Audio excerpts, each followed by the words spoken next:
নমস্কার, আমার নতুন ভিডিওতে সবাইকে স্বাগত। আজ ভাবলাম আপনাদেরকে তো অনেক ধরনেরই সেলাই করে দেখাচ্ছি। আজ ভাবছি যে আপনাদেরকে সাবুদানা সেলাই করে দেখাই, যদি আমার বন্ধুদের কোনো কাজে লাগে। সেই জন্য কিন্তু এই সাবুদানা সেলাইটা করছি।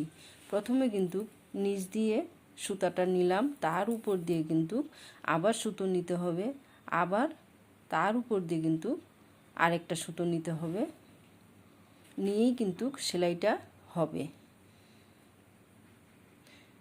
এটা সাবুর মতো হয় বলে আমি এটার নাম দিয়েছি সাবুদানা ফুর। আমি এই সেলাইটা কিন্তু অনেক ছোটোবেলায় শিখেছি। আমি যখন 7-এ ছিলাম তখন কিন্তু এই সাবুদানা সেলাইটা করেছি। সেই জন্য এই সেলাইটাকে কিন্তু আমি নতুন কোনো সেলাই বলবো না। এটা কিন্তু আপনারা যারা জানেন অনেক পুরনো একটা সেলাই। আমি এই সেলাইটা অনেক টেবিল ক্লথ, ট্রে ক্লথ অনেক বানিয়েছি। এমনকি বালিশের কভারের কিন্তু সেলাইটা করা যায়, দেখতে কিন্তু ভালো লাগে।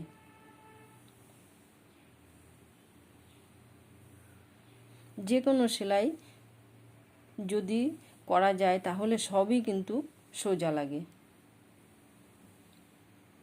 এইভাবে কিন্তু সাবুদানা সেলাইটা করতে হবে।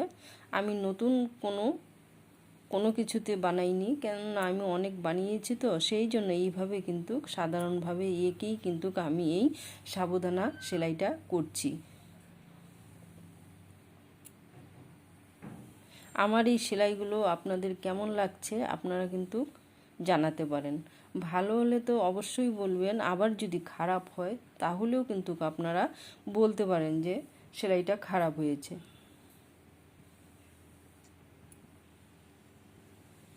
আপনাদের সঙ্গে গল্প করতে করতে কিন্তু আমি এই সেলাইটা শেষ করলাম। যদি ভালো লেগে থাকে তাহলে আপনারা কিন্তু একটা লাইক কমেন্ট করতে পারেন।